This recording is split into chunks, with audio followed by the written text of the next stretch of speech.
Breaking news చూస్తున్నాం. తెలంగాణ ఫిరాయింపు ఎమ్మెల్యేల కేసులో స్పీకర్ గడ్డం ప్రసాద్ తీర్పిచ్చారు. ఎమ్మెల్యేలు కాల యాదయ్య పోచారానికి స్పీకర్ క్లీన్ చిట్ ఇచ్చారు. ఫిరాయింపులపై ఆధారాలు లేవని స్పీకర్ గడ్డం ప్రసాద్ కుమార్ వెల్లడించారు.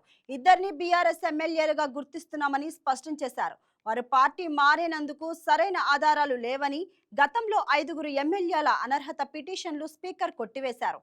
అయితే ఇంకా పెండింగ్ లో ఎమ్మెల్యేలు దానం, కడియం శ్రీహరి, సంజయ్ కేసులు ఉన్నాయి.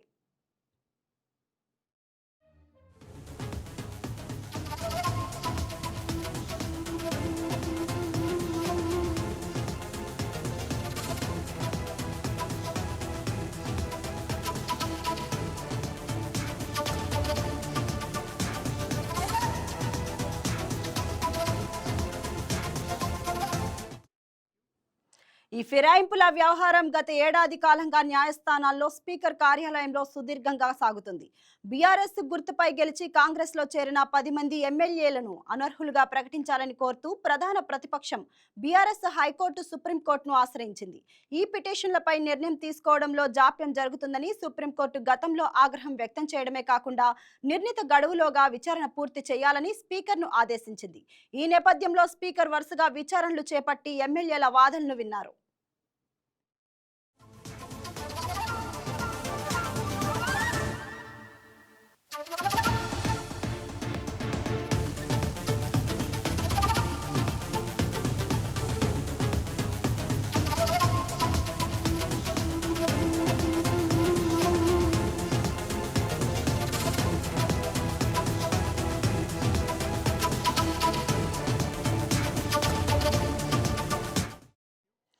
ప్రస్తుతం నిర్ణయం వెలువడిన ఎమ్మెల్యేలతో పాటు ఖైరతాబాద్ ఎమ్మెల్యే దానం నాగేందర్, కడియం శ్రీహరి వంటి కీలక నేతల అంశం కూడా పెండింగ్ లో ఉంది. వీరిపై దాఖలైన పిటిషన్లపై మరిన్ని వివరణలను కోరినట్లు తెలుస్తుంది. స్పీకర్ వెలువరించిన తీర్పుతో తెలంగాణ రాజకీయ ముఖ చిత్రాన్ని మార్చే అవకాశం ఉందని రాజకీయ విశ్లేషకులు భావిస్తున్నారు. స్పీకర్ నిర్ణయం ఎమ్మెల్యేలకు అనుకూలంగా రావడంతో బీఆర్ఎస్ మళ్లీ న్యాయస్థానాలను ఆశ్రయించేందుకు సిద్ధమవుతుంది.